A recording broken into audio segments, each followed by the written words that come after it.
Welcome to the Pawsitivity Room, where the good vibes grow. What's up, everybody? Welcome back to the Pure Positivity Podcast. My name is Bobby. I have my lovely wife, Eden, beside me. Hello. We got Rose over here in my left arm, and the star of the show always says, hello, I am Carlito. Yes, sir. He's telling you to come join us as we talk and discuss the growing mirror between pet wellness and human wellness. Today, we're talking with the Tempe Garden Girls. This is a family urban farm right here in Arizona. They're helping people reconnect with their food, gardening, local agriculture, and what it actually takes to grow something real. Elise, Erin, can you tell everybody who you are? First, you go first. Oh, okay. Hi. All right. I'm Elise. I'm the one half of it now. Hopefully, the Erin's girls will join us when they get old enough. But I'm the mom. Erin is my daughter. Okay. Erin and Todd own a 2-acre farm here in South Tempe. So it's truly an urban farm. We're in a neighborhood that has other properties of the same size, but we are the only ones who actually still farm the property, if you will. There's a couple other pieces who have folks who have horses and things, or peacocks, but we actually farm the property. There are neighbors a little further away in Tempe who do some farming, but in our immediate area, we're the only ones. So we're at a market garden style farm, which means, for those who aren't necessarily familiar with that, that we grow the things that you would find in your market to buy in the produce section. Okay, so that's what a market garden is. So we grow broccoli and lettuces and cauliflower in the winter, basically, and then we grow tomatoes and peppers and squash and cucumbers in the summer. We grow a lot of other stuff, but that's the gist of the seasons. The neat thing about growing here in Arizona, having a farm here, is that we can grow 365 days a year. And there is something that is growing all the time.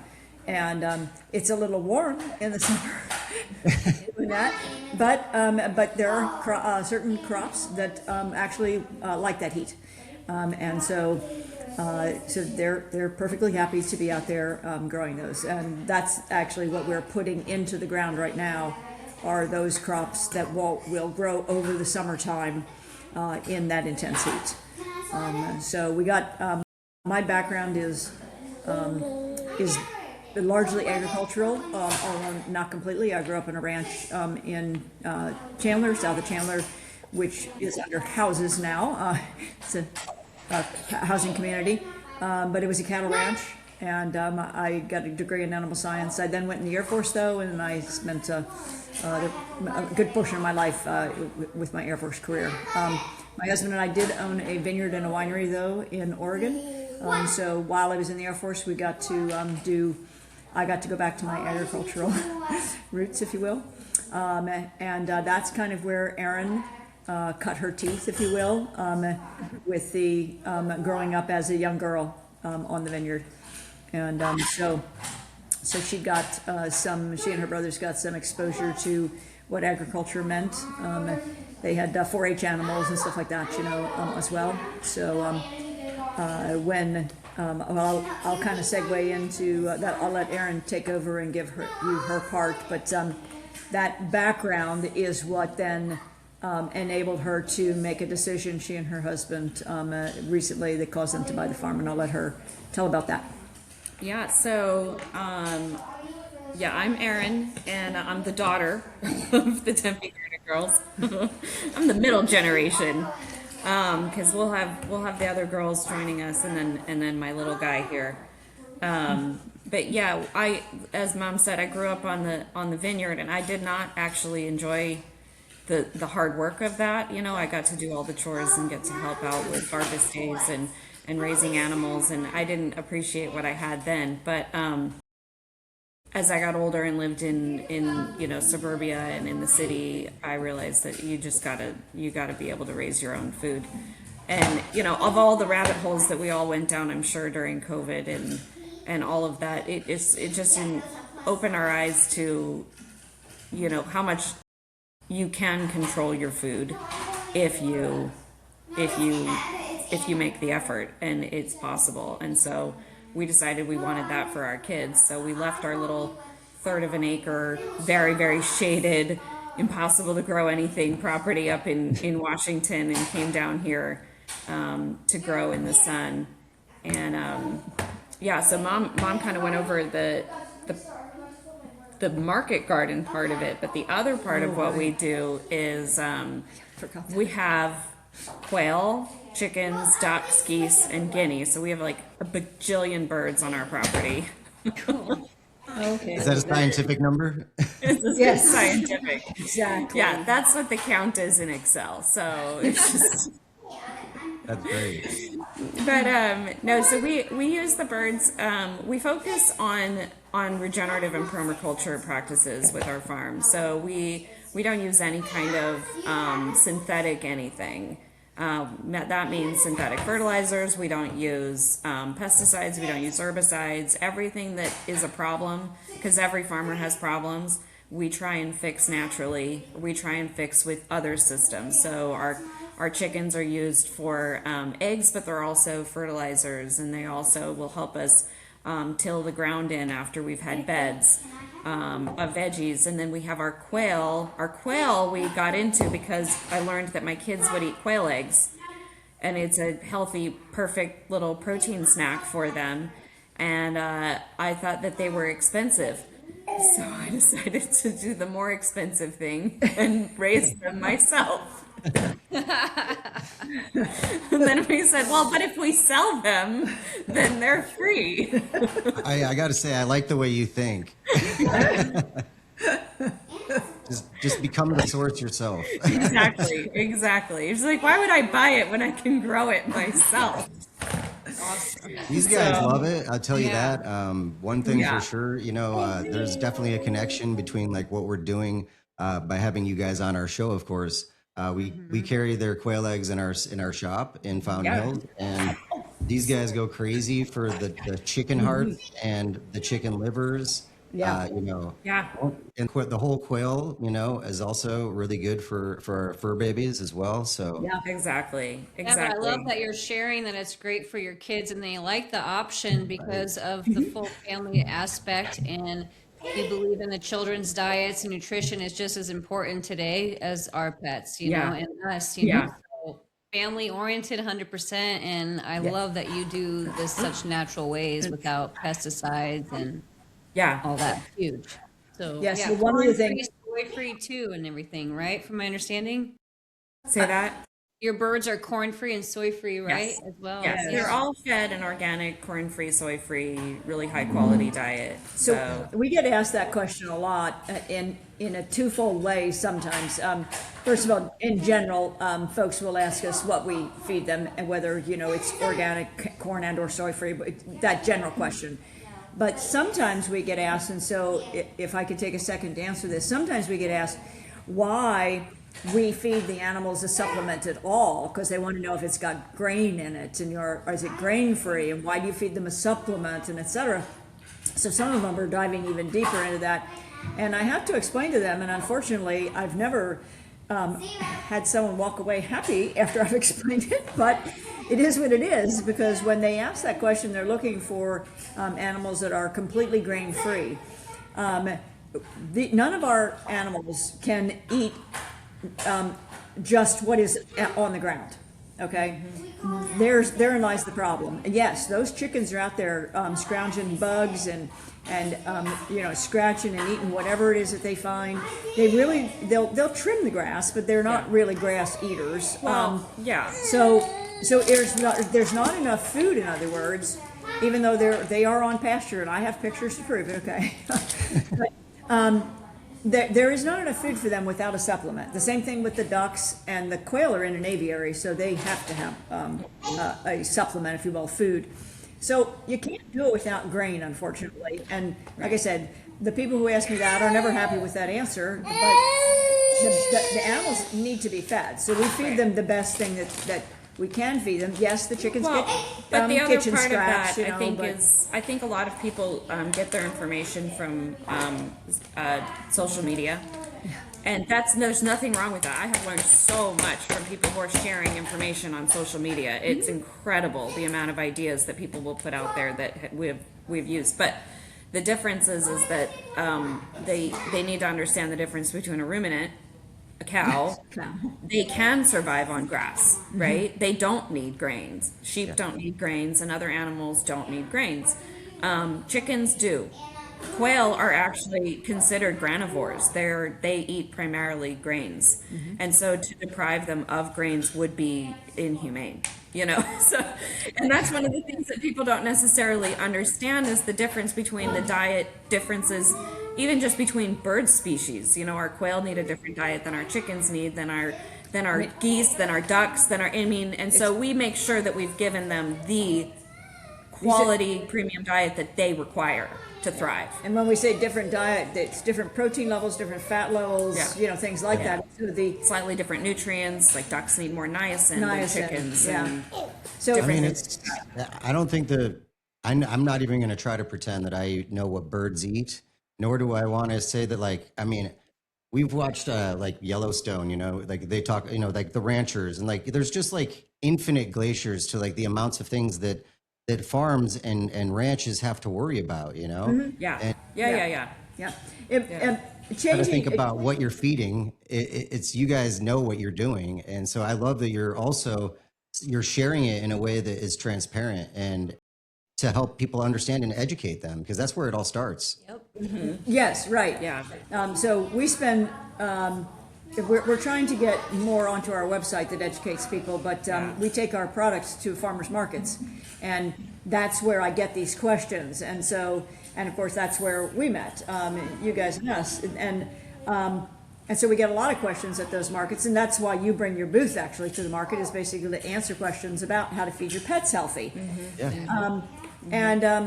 So there's a lot of time spent, and somebody came up to the market the other day at the one we're at on Saturdays, and they said something about what they said was, hey, you guys have changed, have influenced how we think about what we eat and everything. And I just jokingly said, yep, I'm out here changing everybody's nutrition one person at a time, trying to make y'all eat better. But it's what we do for our education, because we do want people to understand why it makes a difference. Why should they pay extra, for instance, to buy their produce from a farmer at the farmer's market than go to the grocery store? Tell us why. There you go. Because when you're growing stuff, when they're buying from the farmer who's down the street, so to speak, okay, they're eating locally, and our bodies do better when we eat the food that is grown where we live. Than When eating it is in season. when it's in especially. season also, because that's a good point, Erin, but it goes without saying, and that's kind of why I forgot, is that if you are eating it from your local farmer, it is in season, because you can only get from him or her what is in season right now, and so that's the only thing you can eat. And I understand, we're not dissing on farmers or growers or people who bring other things to market, because sometimes we need those things, or we just want something that might not be in season here. But if the majority of what we eat is grown right here, first of all, it was picked when it was ripe, okay, because it didn't have to be transported, so it didn't have to be picked when it was unripe. If it's grown locally, there's fairly good science that says that we should eat what is grown where we live. Our bodies are adapted to where we are, our environment, and so is our food. And so we should eat what is grown here. And so that's why buying it from your local person is good. The other thing is that when you are buying it from the local farmer, like I said, it's ripe. And so it's been grown right here in good soil. You can know your farmer. You can know whether you feel like you trust them. You can know exactly how they grew things, because you can look them in the face and ask them. So how do you grow your carrots, or your eggs, or whatever? And that makes a difference than some guy behind some screen out in, Yuma, California, or worse yet, Argentina or Peru. Well, I think Yeah, that no. also keeps us really honest because we have to be able to tell our customer that what we grew, we feel really good about, Like we really trust what we grew, so much that we want to sell it and share it, And we're looking these people in the eye and we're like, yeah, this broccoli is really good. Well, you can tell the difference too. And I mean, because the way you answered that question was like perfect. I mean, you gave, a number of reasons that people probably don't even think about why they should go to their local farmer. Ask those, ask the uncomfortable questions and see if they squirm. You know what I mean? Yeah, Yeah. transparency. But those are great things because I know like ancestrally, even like the way that we take in seasonal food, the way we digest it is all like energetically important. It all plays a part. So when we're eating things that are out of season all the time, other things can be out of whack, just like our sleep patterns. There's just patterns to the way we eat seasonal foods. Yep. Yeah, we have to remember, if that is a difficult concept for someone, they just need to really think about that not too long ago, before we had things like massive transportation systems and stuff, the only thing you could eat was local.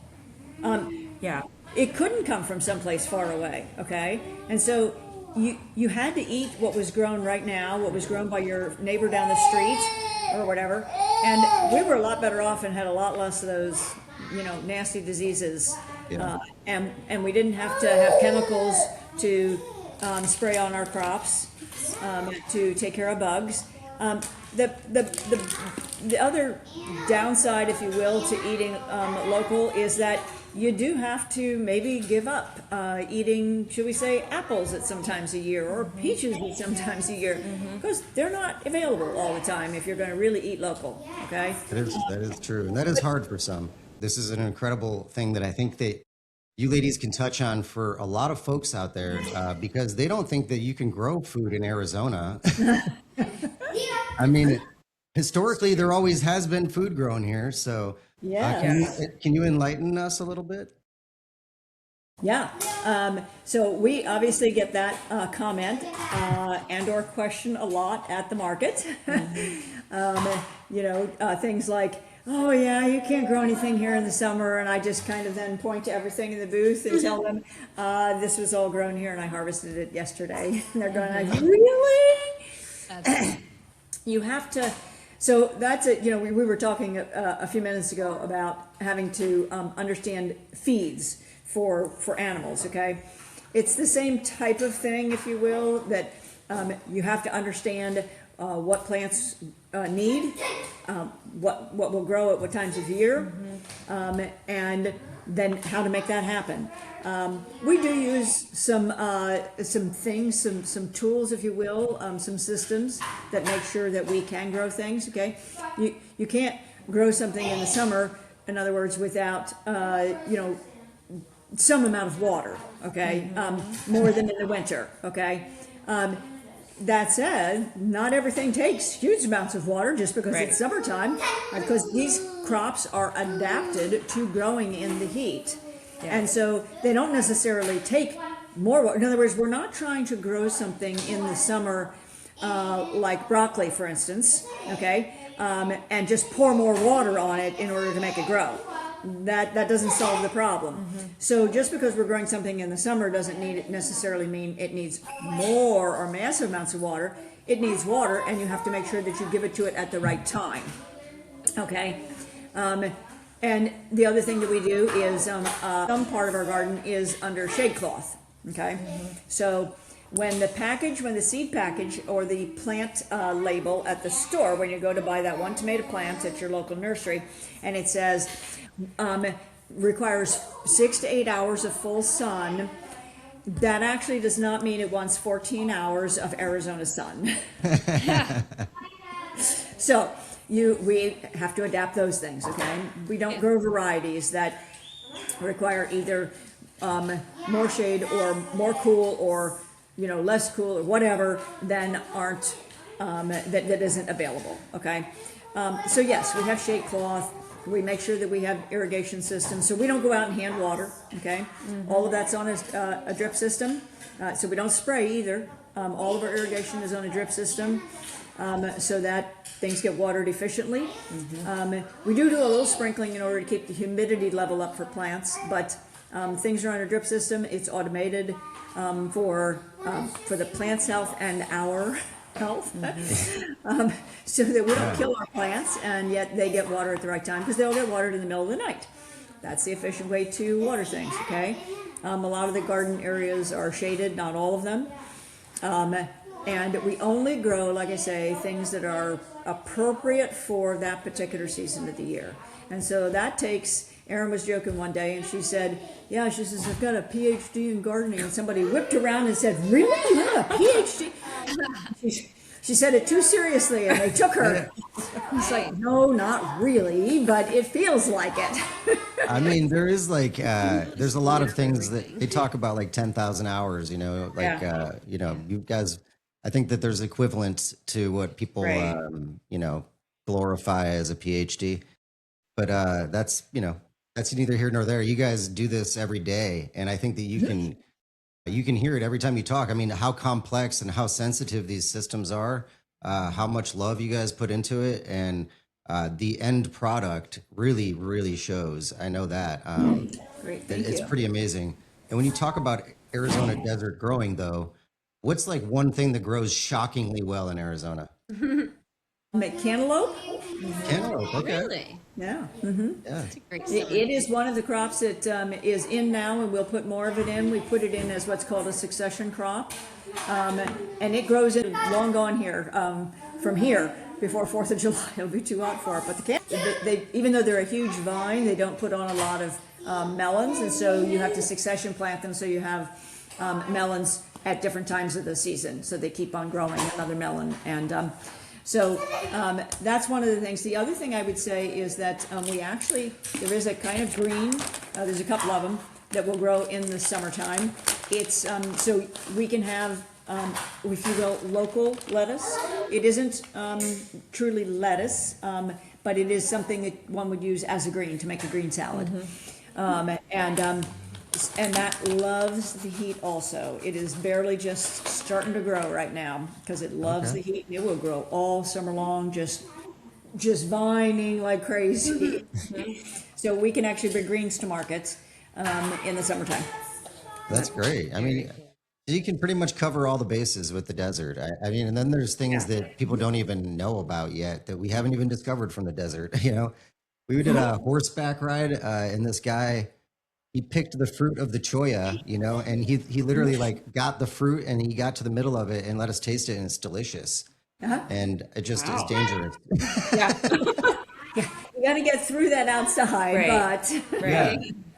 But there's a lot of stuff like that in the desert that, you know, Yeah. we haven't even discovered yet. And that's what's up. You were talking a little bit earlier about COVID, and I like to touch on that because our company was kind of born during the COVID era. It just kind of spurred something in a lot of people where they were like, I'm going to get healthier. Obviously, immune systems being compromised, things like that. And, you know, we took it to that next step further and did it for our dogs, you know. I guess it was actually for us a step in between. We did it for our dogs first and then got to which is what we try to help people understand, that there's a bridge there, a connection that we can actually, you know, walk across to kind of help ourselves. And that's what we need to do anyways.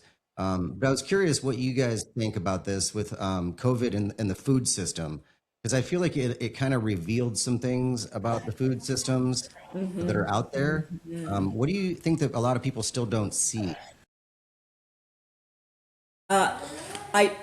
I'm not sure that once COVID was over, they understood. I think they were getting a grasp during COVID, but I think that, you know, bad things fade away, and I think they have forgotten how fragile the food system is.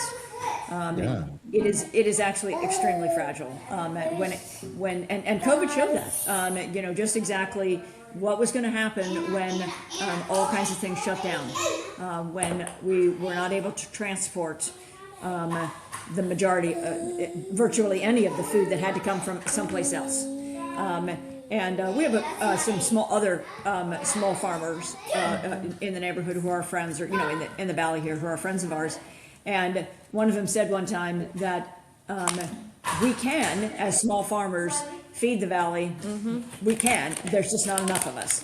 But if we needed to, we could. And there needs to be more of us because, and his comment had to do with the fact that food system is so fragile that it didn't take much to disrupt it, basically. And then suddenly people were going, uh-oh, where am I going to get my whatever?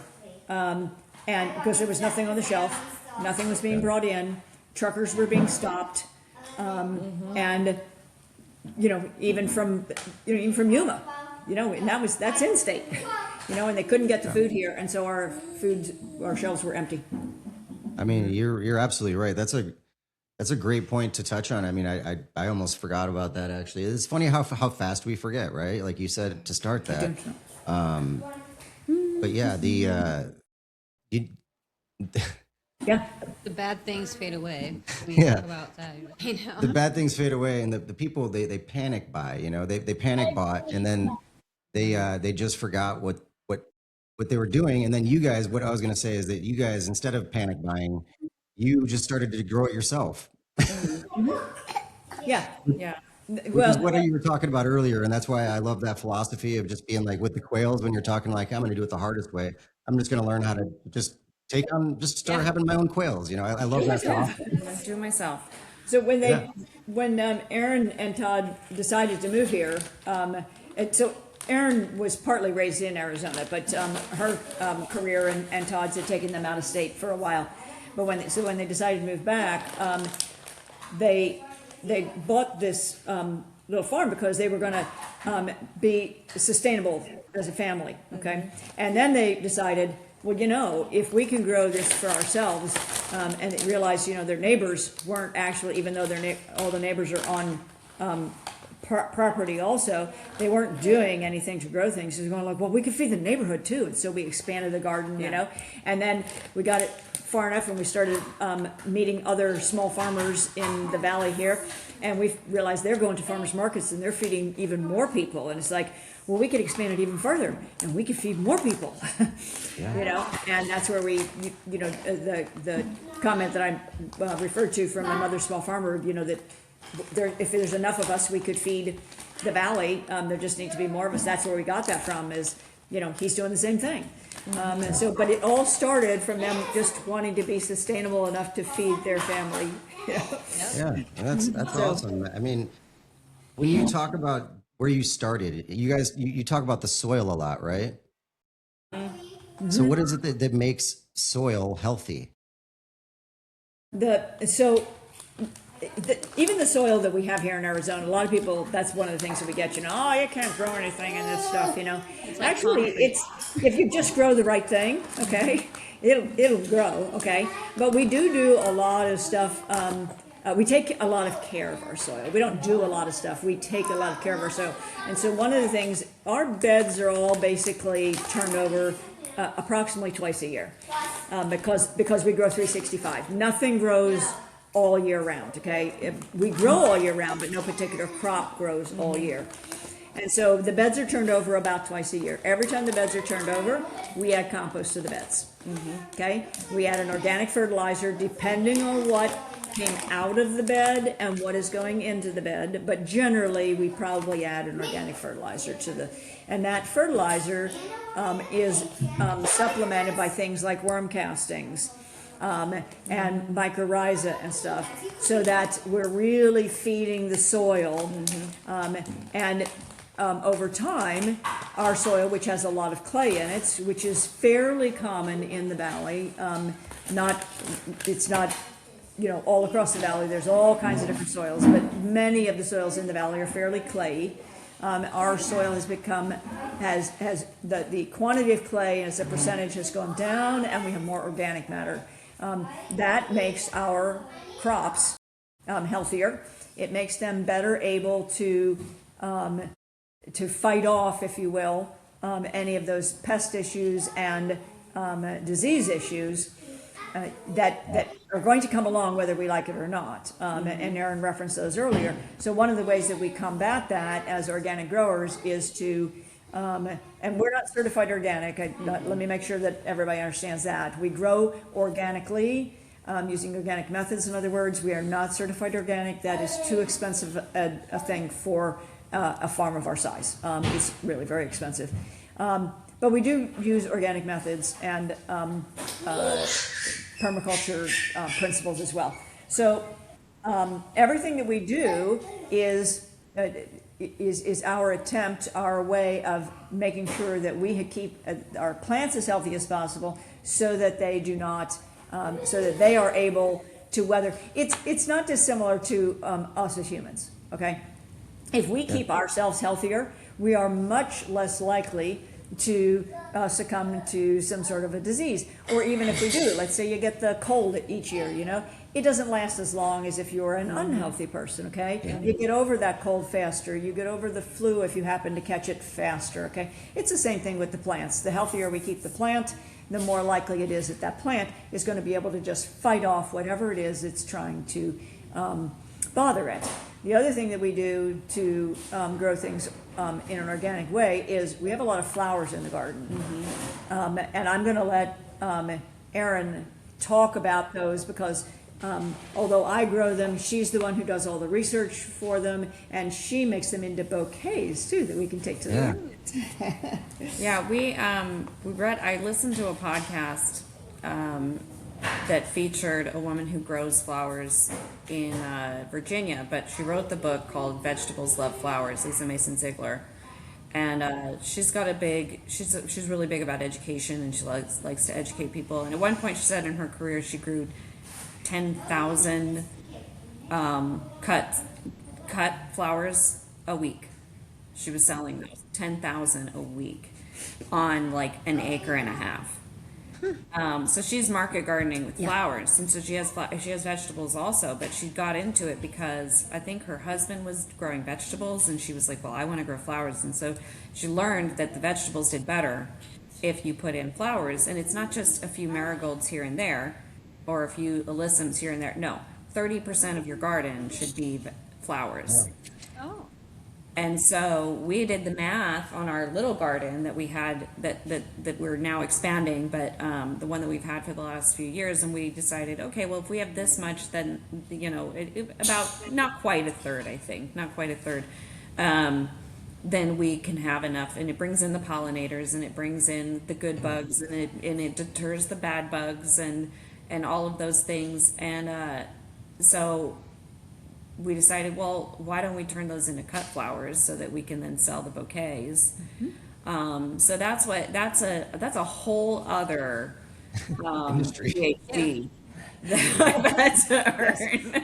Whole other industry, whole other PhD. You're absolutely right. Actually, I just saw a video of some guy, because I get on my algorithms all the healthy feeds for dogs and humans and all this stuff, but this one was a different one where the guy went into a Whole Foods and was saying that their flowers are just super toxic, and you never would think it, but it's coming from pesticides and sprays and all these things. Yeah. But if it came from a garden like yours, where that's not the case, what a Right. completely different thing to bring into your home, so all of you and your animals can be actually smelling it without the toxin. Well, I mean, you're giving something as a gift of love, and you don't even realize that you're giving something that's got inhaling. chemicals all over it, Right, and we don't spray anything.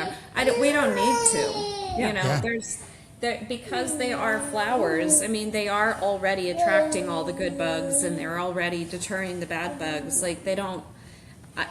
I'm sure as we grow our flower gardens, we'll find out more. But a lot of the people who are growing them at scale they're using sprays because they want to get rid of weeds. They're not growing them with vegetables, though, are they? No. Yeah, no. So you they're guys are not. growing, the combo there. It makes so much sense, even beyond just the bugs and everything. You think about the chemicals or like the gases, right? Are Yeah. different. Yeah. So they're like feeding each other in a way. And I'm sure there's probably way more to it with the matrix that is the living ecosystem that everything is, and that's why I love what you're talking about, because we look at the exact same thing that you just talked about with your garden, is the exact same way that your dog's body works, your cat's body, our bodies. They're all living ecosystems. Yeah, exactly. So we had a fun little thing that happened earlier this year points gives an example of exactly how this works with the flowers and the vegetables and everything. One of the first things that came up in mid-spring, we'll say, early spring, were sunflowers. And they come up as volunteers out in our garden because we've grown so many of them. Anyways, I was going through the garden as I do most every day, just kind of checking things out and looking at, and I happened to notice on these sunflowers and we're like, wait, is that something on those stems? And so I looked closer, sure enough, the stems and some of the leaves of the sunflowers were covered in aphids. And I'm going like, oh man, I got aphids already. And then I went, but wait, they seem to like these sunflowers. I'm gonna not pull these sunflowers because they happen to be where I didn't want them at the time. I was getting that bed ready for planting something else. But I went, you know what? I have changed my mind. I am gonna leave these sunflowers with the aphids because even if the aphid kills the sunflower, it's not that big of a deal. But by leaving the aphids, the good bugs that want to eat aphids will come to my garden. And so lay their eggs. yes, so the good bugs actually have to have bad bugs around. They won't just come if there's not food. So the lady beetles, for instance, won't come to your garden unless there are aphids or some other food for their babies to eat. And so the ladybugs will come if they find that there is enough aphids. They will come and they will lay their eggs. The eggs turn into larvae. The larvae are absolutely voracious aphid eaters. So I went great. I have a lot of aphids here now. So hopefully the ladybills will find this. And sure enough, they did. The even more interesting thing about this though is those sunflowers survived. The aphids did not kill the sunflowers, but they made a feed source by leaving the aphids. They made a feed source for the ladybugs to come in. They laid their larvae, they ate up all those aphids, but they stayed then because there was another bug someplace else, you know? So that's how we keep our garden healthy, all our plants healthy. And it's an indicator to us that our soil is healthy too, because if the soil's not healthy, those sunflowers probably would have succumbed. And so, you know, it's one of those things where you can just you just observe and you're like, oh yeah, okay, well then we're good. You know, we don't need to necessarily run the very expensive soil test and have an agronomer come out and tell us what to add. And not that that's a bad thing, it's a lot, you know, we're pretty small, so adding all of those extra things on top can become, you know, exhausting. And so just to be able to look at the sunflowers and be like, we're probably good, it's pretty good. Nature never lies, right? Yeah. And I feel like most farms are out there trying to like feed the plants, you know, but you guys are feeding the plants. So you're thinking of the steps before, and that's what it's all about, you know. Yeah. And one of the you know, things we have in our garden also are worms. We've added worms, and it's called vermicomposting, and it's in bed vermicomposting. So vermiculture is worms, right? So growing, raising worms, and everything about worms. And so in bed vermicomposting means we've given them a home and a food source right in the garden, and they just stay. So we have a nice healthy population of it, and they naturally will till our soil, and they'll add all kinds of good beneficial things. Worm castings are right in the soil. We don't have to go and buy and add them. We are fortunate to have flood irrigation for the property. So the part of the pasture area and the lawns for the house and stuff. that's very fortunate, especially and our orchard. out here. Yeah, the orchard is also. So, and you know, the orchard is actually where it is because we put it where it would get flood irrigation. We added the orchard after we bought the place. Well, after they bought the place. I manage it and farm it all the time, so I call it mine, but it's not really. I just, We don't. But, None of us can take it with us when we go. Yeah. It's all- no, I can't anyways. But, yeah, so there was a house and basically a barn and a lot of pasture. And so we just put the orchard where it was going to get flood irrigation. The ducks live in the orchard. They keep it all trimmed up and fertilized. Duck water is awesome fertilizer. So we are trying still, this is one of our next, one of our long-term projects, is to get is to be able to transport, port, pump, whatever, the duck water from their pond thing to all the rest of the trees, not just the fruit trees in the orchard, because they would all benefit from it. But anyways, that's a project, because duck water is so awesome for fertilization. But so when we have coordinated with our neighbors such that because we're on agricultural land, it's zoned for ag. Our water comes slightly differently. Most people who have residential lots in the Phoenix area or any place else where they have flood irrigation, they don't have any control. They get told, okay, there's an app and it comes and it tells them you get your water tonight at 2:00 in the morning or whatever. Since we're on ag land, we actually have to call up SRP and order our water. And so we have coordinated with some neighbors so that the water comes down the ditch one time and irrigates 4 different properties. And instead of everybody ordering it on their own and waiting for it to come down, and then they water their place and then the rest of the water just sits in the ditch.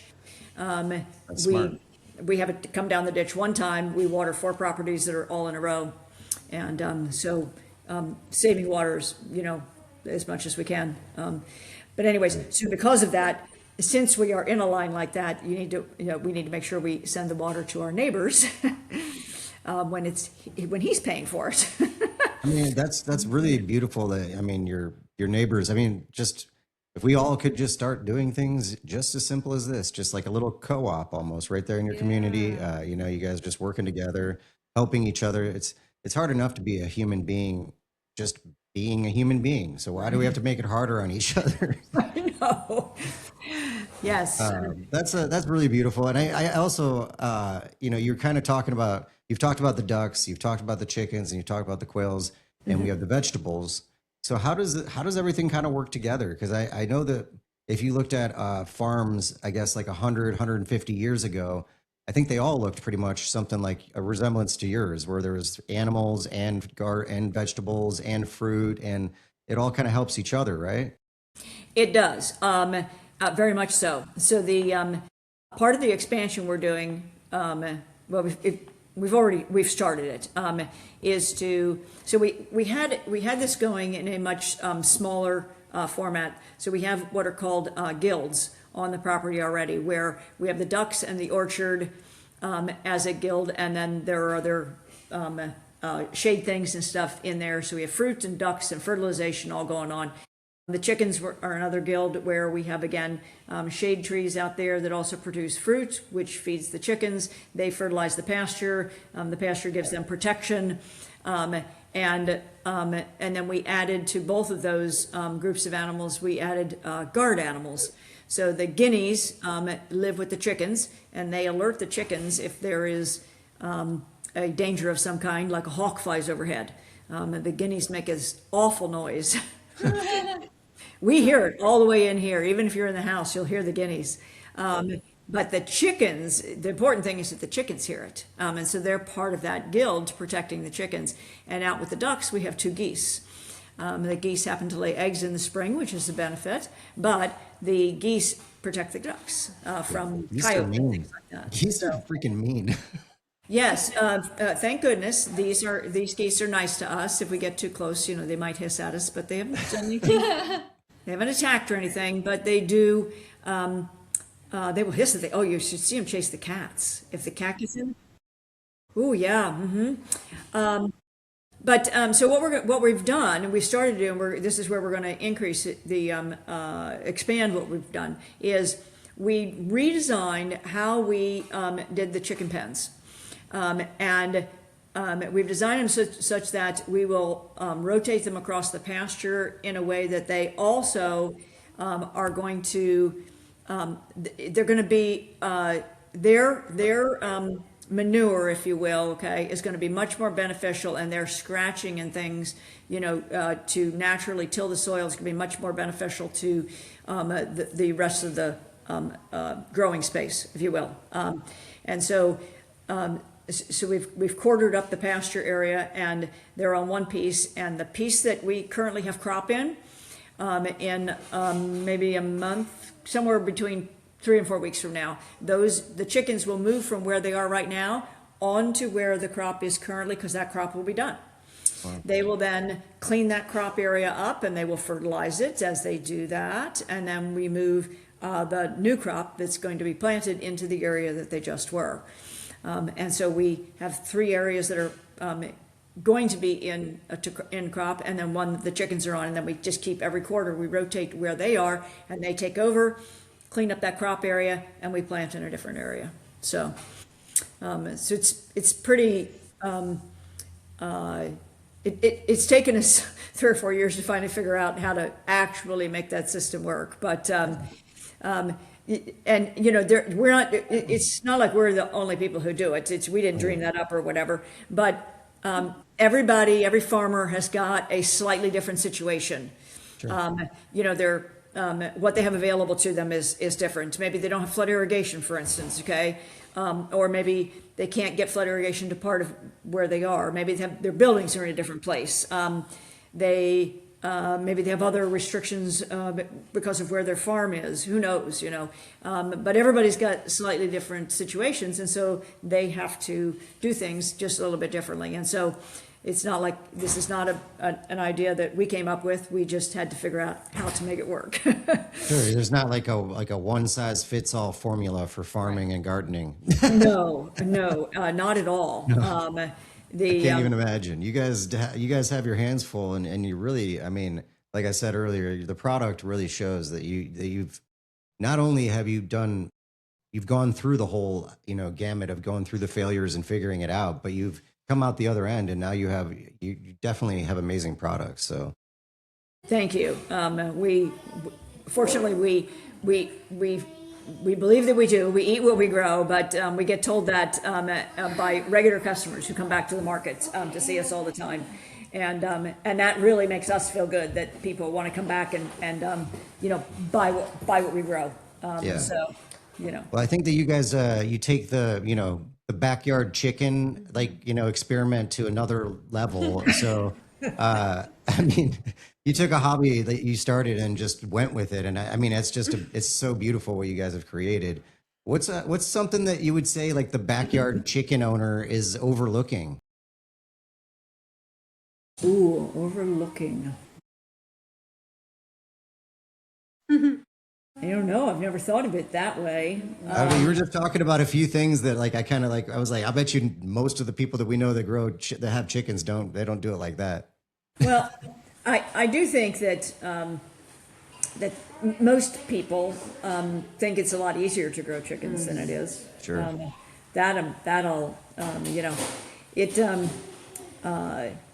All of these things, frankly, turned out to be. I grew up, we had chickens when Erin was growing up, and my mom had chickens when I was growing up, and of course, I was at school most of the day, just like she was, and so we didn't see the things that our parents were doing, or her parents were doing, and so I think that everybody kind of thinks that they're a lot easier to grow, and I mean, Erin sort of alluded to it earlier when she said that. She goes like, oh, those quail eggs are too expensive. I'm going to grow my own. And yeah, that turned out to not be cheaper at all. But fortunately, we sell them. But it's like with everything, it's experience, right? And did you know that there's actually there's an actual job that people go and they train to become chicken sexers? That's where they I believe it. Yes. they I like believe look at the chick, you know, whatever, like very young, hours, I don't even know when they're first Day born. old. I don't know how old. And they Firstborn, like, yes. yeah, and they peel like the flap back, and they have to tell the sex of they can tell the sex of the chicken right there. Usually, like almost like 100% accuracy. Yeah. It's what, Yeah, and they're it's really like good at it. they can't tell you how. They can tell you. It's just experience. It's just like, you know what I mean? It's just they've done it so many times that they just So know. many times. Yeah. Yeah, So I think we that goes buy our, into everything that we do, and you know, yeah, you 'cause get those when we buy reps our in. day olds, they are already sexed. Yeah.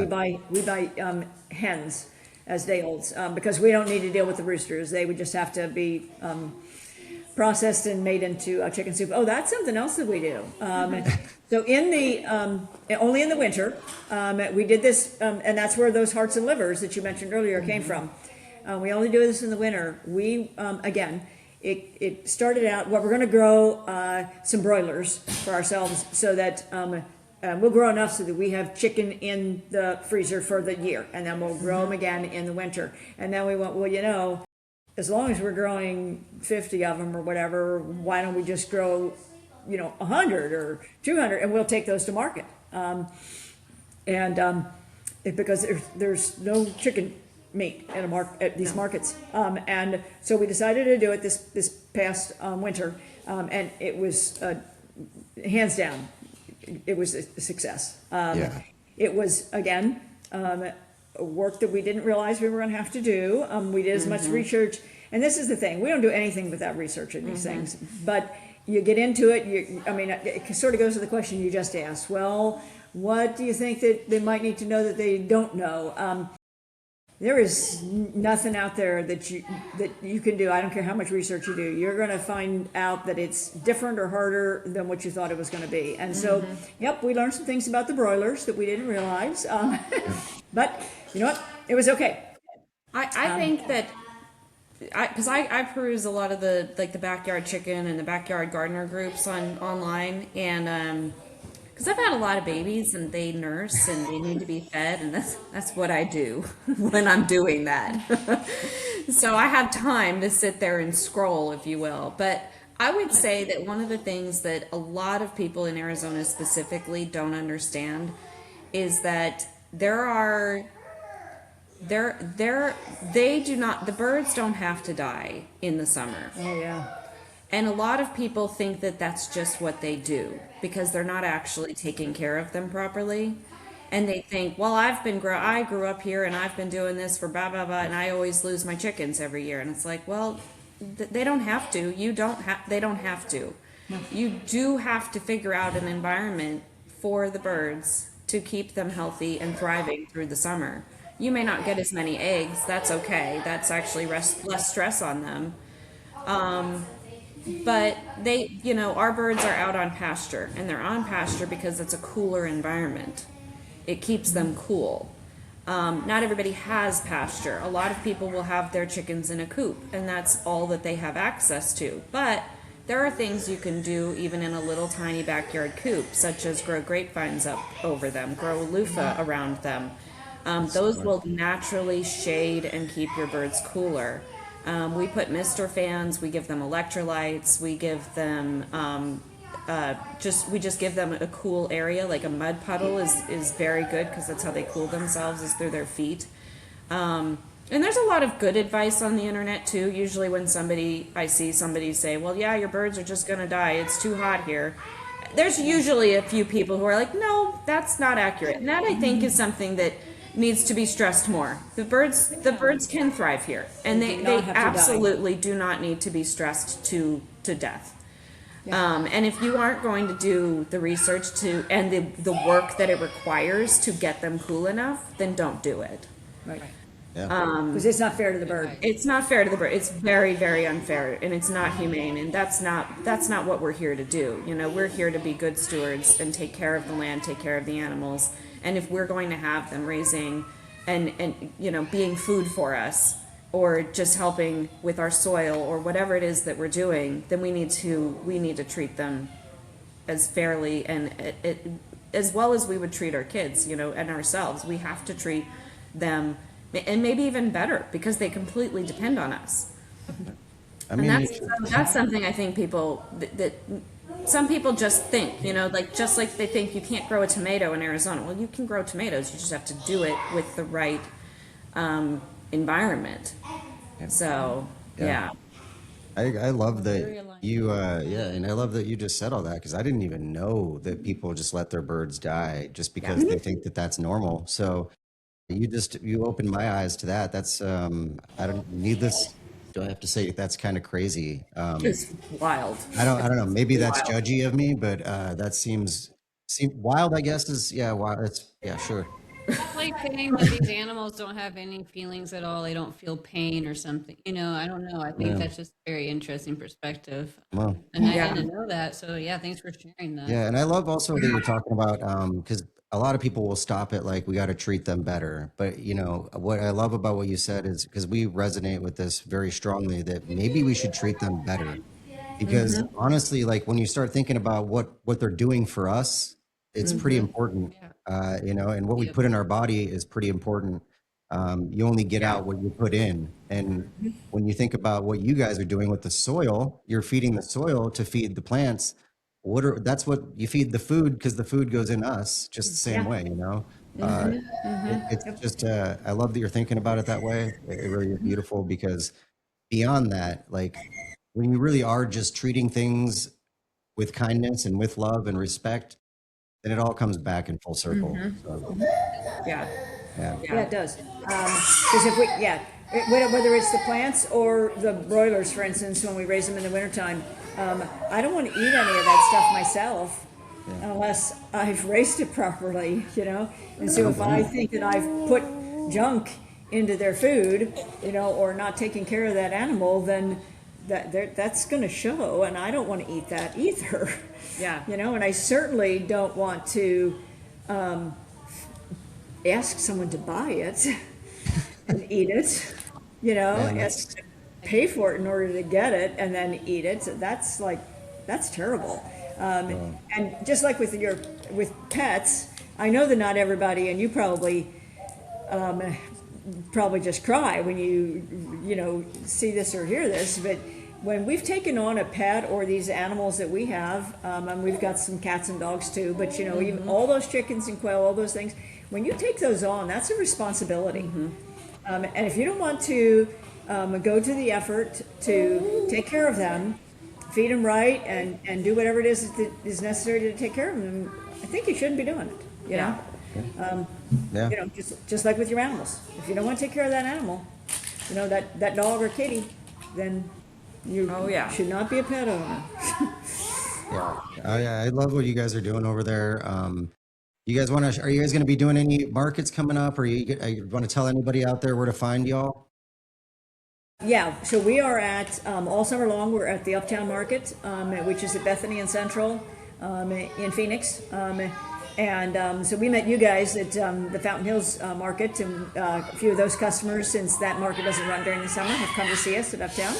Nice. Nice. So we're really glad of that. The ones who wanted to venture further than out of, to get out of Fountain Hills. So we've seen a few of them, but yeah, that's where we are.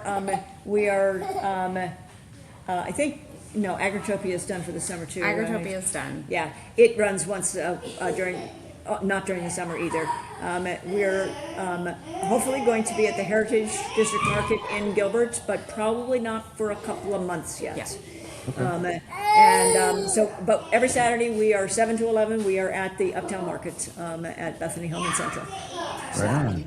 Well, we'll definitely TempeGardenGirls.com as well, and then we'll share your socials and the links. We'll put those links in the bottom there for Instagram and stuff, so they can get a hold of you and check out what you guys are up to. Yeah, thanks. Yeah, We should Tempe mention Garden Girls, guys. You guys are doing something really, really beautiful here in Arizona, and honestly, you're providing. You're proving that even here in the desert, people can grow with abundance and share with their family if you just work with nature instead of against it. So Yeah. go check these guys out. Support local farming. As always, we can't say that enough, really. I mean, support local. Thank You you. know, And People give can your- order on the website too, for pickup. I should have mentioned that, yeah. Perfect. Good to know. We'll have the Yep. link in the bio, so Yeah. you should be able to click Yep. that. Yep. Yep, Awesome. there's a store there, and they can find out more about us, but they can order on the website if they need to, so, okay? Right on. Very Well, cool. to everybody out there, give your pets some extra love today. So, Yeah. Yeah. All right, but thanks thank for you so having much. us, you guys. We love what you Yeah. guys are doing too, so. Oh, The thank fact you that so you much. are educating your customers, as well about, the importance of what we can do to take care of our pets, and that it's important to feed them just as well. Yeah. So- Yeah. 100%. Yeah, thank you Thank for you. Okay, all right, you guys take care. Welcome to